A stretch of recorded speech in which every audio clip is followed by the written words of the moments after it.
के दरबारियों ने कि हम मेंटेनेबिलिटी को चैलेंज नहीं करेंगे, आज कर दिया चैलेंज। झूठ बोलने वाला शख्स आपका लीडर नहीं हो सकता।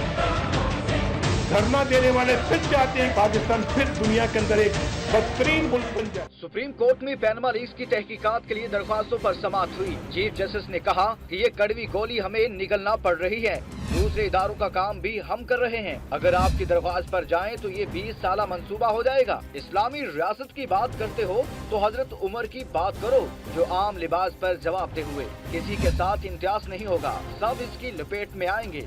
चीफ जस्टिस ने मजीद कहा कि हम जो भी करेंगे उसका बुनियादी दायरा आइन और कानून ही होगा। अदालती कार्रवाई के जरिए किसी का भी इस्तेहकाक मजरू नहीं होगा। अगर किसी जज का नाम आया है तो उसके खिलाफ कार्रवाई का अलग तरीकाकार है। मुल्क को इंतशार और बहरान से बचाने के लिए मर्जी से कार्रवाई चलाने दें।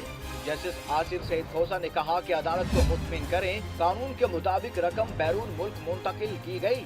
चीफ जस्टिस अनवर जहीर जुमाली ने कहा कि अदालत को इख्तियार है कि टीओआर के हवाले से फैसला दे। हम जो भी करेंगे उसका बुनियादी दायरा आइन और कानून ही होगा। मुल्क की सूरत हाल में इदारों पर बदएतमादी बढ़ गई है।